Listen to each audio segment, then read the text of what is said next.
নমস্কার বন্ধুরা, লক্ষ্মী কুঠিরের রান্নাঘরের পক্ষ থেকে সবাইকে অনেক অনেক স্বাগত।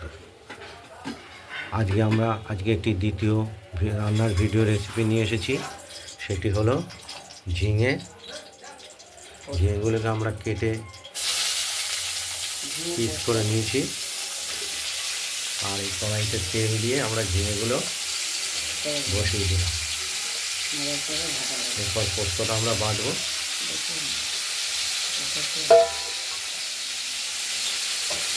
নাড়াচাড়া দিয়ে রাখবো।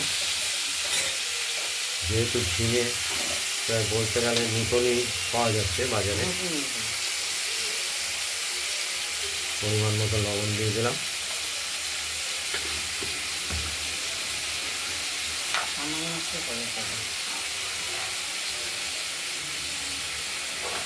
সামান্য পরিমাণে হলুদ দিলাম।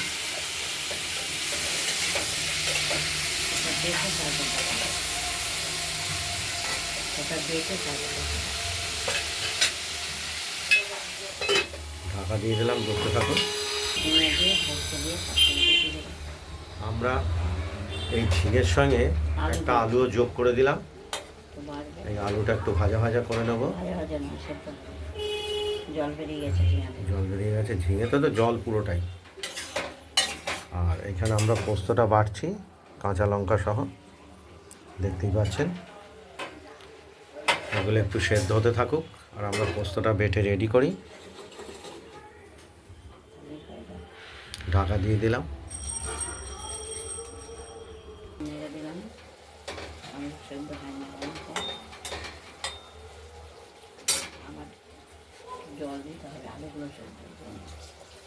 আলুগুলো এখনো নরম হয়নি, একটু সেদ্ধ করে নিতে হবে। আর পোস্তটা তো বাটা চলছে, পোস্ত কাঁচা লঙ্কা দেখতেই পাচ্ছেন।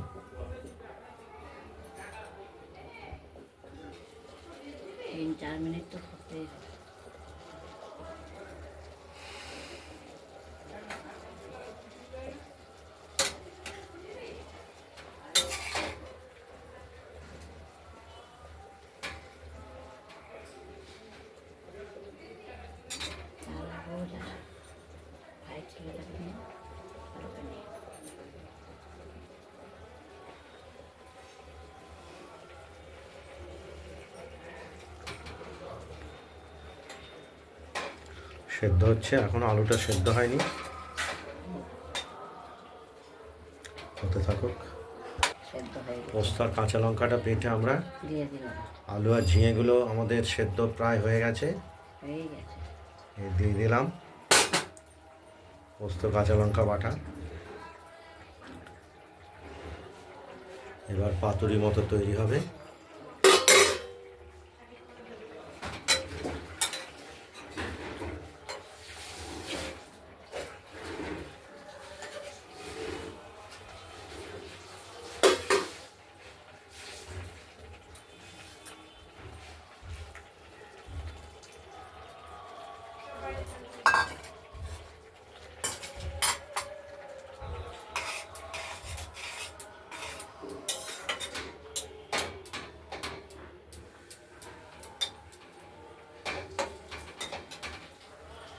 ঝিঙে আর আলু দিয়ে পোস্ত দিয়ে পাতুরি।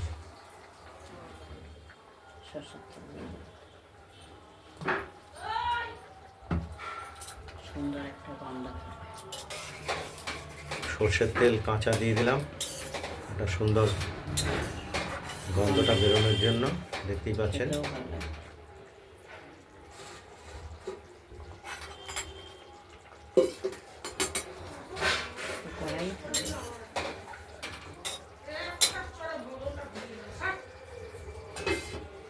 ঢাকা দিয়ে দিলাম। ঝিঙে দিয়ে পোস্ত পাতুরি, ঝিঙে আর আলু দিয়ে পোস্ত পাতুরি হয়ে গেছে।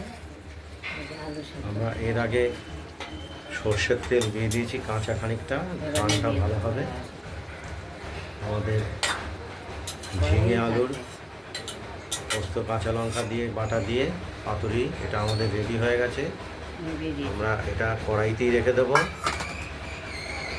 তবে সুস্বাদু একটি পাতুরি ঝিঙের। যেহেতু ঝিঙেগুলো এখন নতুন পাওয়া যাচ্ছে, আপনাদের যদি এই ঝিঙে আলু পোস্ত দিয়ে পাতুরিটি যদি রেসিপিটি ভালো লাগে, তাহলে আপনারা ঝিঙে পোস্তর পাতুরিটি রেসিপিটি বানিয়ে ফেলুন, দিয়ে আমাকে কমেন্টে জানাবেন আপনাদের কেমন লাগে। এই ঝিঙের পাতুরিটি কেমন হয়েছে। রান্নার ভিডিওটি ভালো লাগলে লাইক করবেন, শেয়ার করবেন, আর আমাদের রান্নাবান্নাটা ভালো লাগলে আমাদের লক্ষ্মী কুটিরের চ্যানেলের দিকে সাবস্ক্রাইব করে রাখবেন। আজ এই পর্যন্তই। ভালো থাকবেন, সুস্থ থাকবেন, সাবধানে থাকবেন। নমস্কার। আগামী দিন আরও নতুন নতুন রেসিপি আমরা নিয়ে আসার চেষ্টা করব।